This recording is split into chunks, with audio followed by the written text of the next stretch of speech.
Hi once again, everyone, and welcome to another University of Houston Alumni Association interview. I'm Tom Franklin, and my guest today is a longtime member of the University of Houston faculty here, Dr. Joel Bloom from the College of Education. Dr. Bloom, thanks for joining me. Thank you so much for asking. How did a guy from the Midwest wind up in Houston, Texas for all these years? I was actually recruited. Really? Yeah. How'd that happen? I was completing my doctorate at the University of Wisconsin, and I got a phone call from Harry Falk asking me if I would be interested in joining the Department of Physical Education and Athletics at the University of Houston when I completed my degree.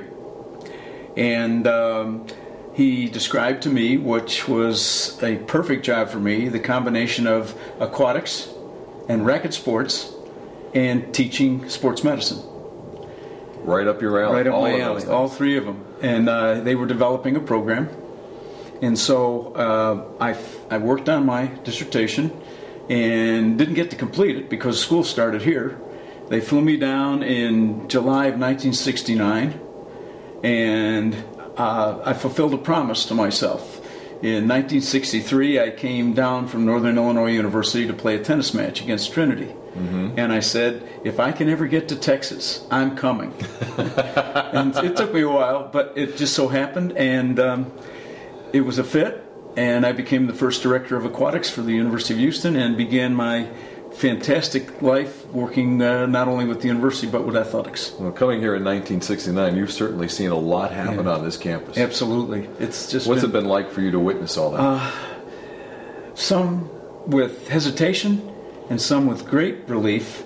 And the biggest change I saw was in the number of students we were able to get on the campus, and the fact that as the university grew, so did the secrecy of our university grew. And we still, if I'm not still mistaken, still one of the best kept secrets in the state of Texas. And that's part of the reason we talk to people like you to get the word out. Well, I try to do this every day when I'm out and having to meet people from other institutions. Now, in your roles here, you've done a lot of different things. What are some of the things that have given you the most reward? I would say at the top of my list, working with students, and in that category is our student athletes. Harry Falk came to me, probably say my third or fourth year here, and said, I want you to write a job description of someone who would be an academic advisor. And at that time, that was not in the picture. Mm-hmm. This shows how far thinking he was. Right. And he said to me, Tom, that lay these out for me.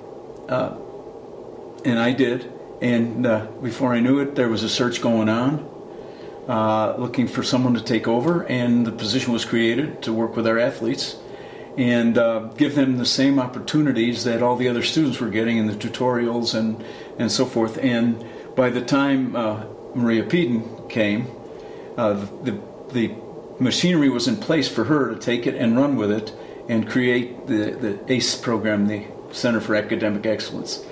Really nice to know that as long as 40 years ago, we were looking out for the student athlete, not the athlete student. Right. Absolutely. And that was the start of all that. But second on my list was being able to work with the athletes, not only in the classroom, but to expand their horizons into helping me with some of my research.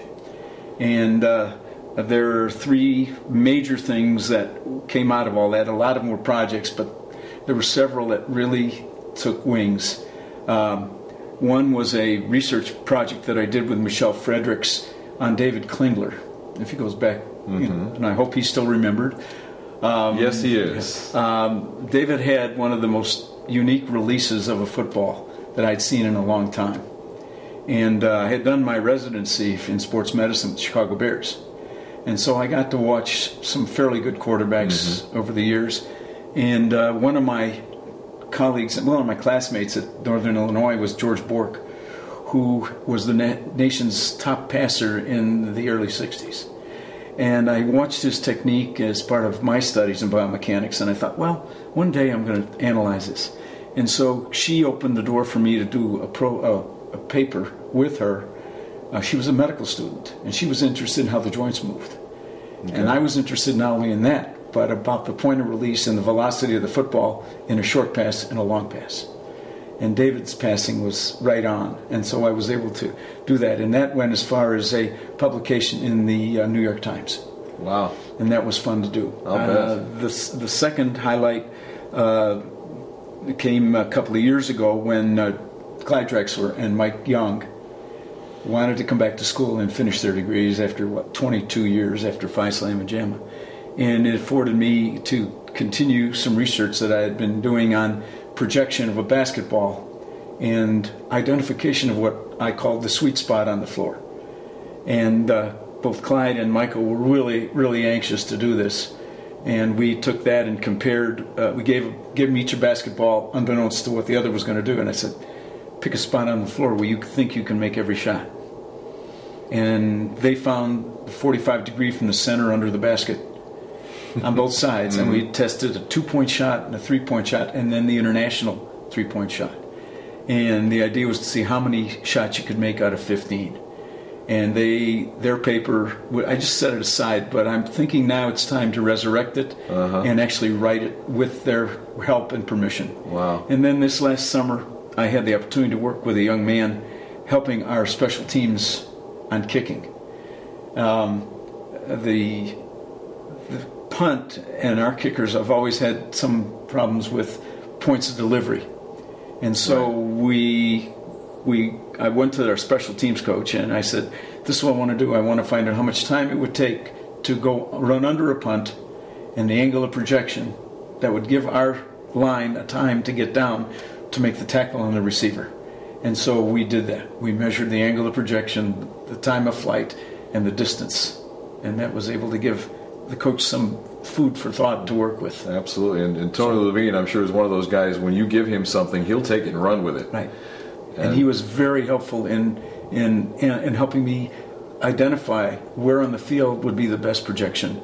And we worked all of last summer doing that. How about that? So it's been, those are some of the highlights, of course, and then the teaching and seeing some of our athletes and our students just go on to great things, not only from the department but across the campus.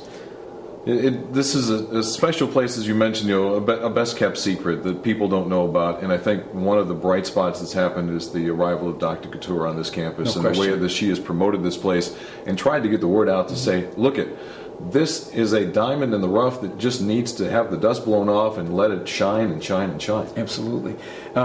There's no question that since she has come, the old spirit of when Phil Hoffman was here has returned to the campus. Not that the other presidents didn't make their contributions, but when you think of all the athletic directors we had and the transition of her coming in and working at the time Dave Maggard was here and the spark that he brought back to athletics and the drive and the initiative, and now with Mr. Rhodes coming in with a young perspective and a different perspective with some specific goals, makes this a very challenging time to be on campus.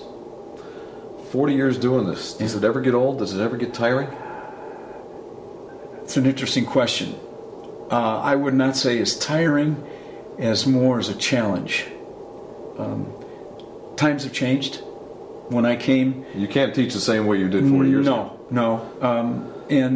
Unfortunately, I don't have the contact with the students like I like. And those of the students who have worked with me know it's a hands-on knowledge integration process. My tests are legendary, especially the laboratory anatomy lab test. This is a blind box test in which students put their hands in boxes and they need to tell me what the bone was and whether it was right or left and where it was in the body. Oh my.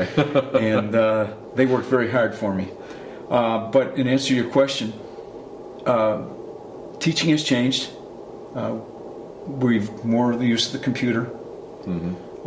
We joke about the fact that when we wrote our master's theses, we were using calculators, hand adding machines to tabulate the data, and then the punch cards, and then finally to the PCs.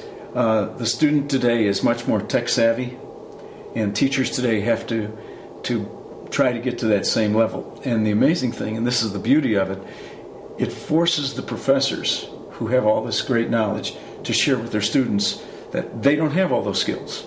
And then the students jump in and help you. So it's different. All right, what's the one thing that you love most about this university that you would tell people, hey, this is the university? Oh my goodness. I would say the fact that it's a friendly university. It's a place where people can come and thoroughly enjoy their experience if they participate. The services are here for them to learn. The outreach is there for them to take part of it and be part of it and to be proud of the red and white. And when somebody talks about another university, they can pipe up and say, well, this is what we've done. And we've got this ranking, and Tier 1 has made a big difference in what the meaning of the degree is. I hope that the students realize the importance of that and that they've graduated from a university that has a fantastic, not only academic history, but an athletic history. We have done a lot of great things here, not only for the sociological side of athletics, but for the history of the game. You can look at many events that this university has been part of. Warren McVeigh, Elvin Hayes, integrating the Southwest Conference. We can look at the fact that we were the first ones to be on national television in the big game, and bring that UCLA, that game, and people have never forgotten that. And unfortunately, every year they show our loss at the Final Four with Valvano running down and they show that missed call in the Cotton Bowl, which was interesting because we still to this day argue it. But we don't want to live in the past, and we don't want to move sideways. We move forward, and I think that's Cougar pride has got to be the fact that we do move forward. You hear the passion from Dr. Joel Bloom about this university. You went here, you have the same passion for this school as well. One way for you to express it is by joining the Alumni Association. You do so by going online, www.houstonalumni.com. You can sign up there, find the various membership programs we have, whether you're a recent grad, a long-time grad. We want you to be part of this university and spread the word about what it means to you.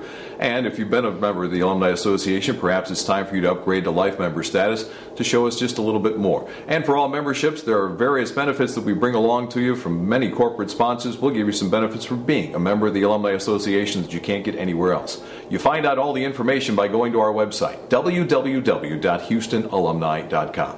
For Dr. Joel Bloom, I'm Tom Franklin. Thanks for joining us this time on the University of Houston Alumni Association Video Interviews.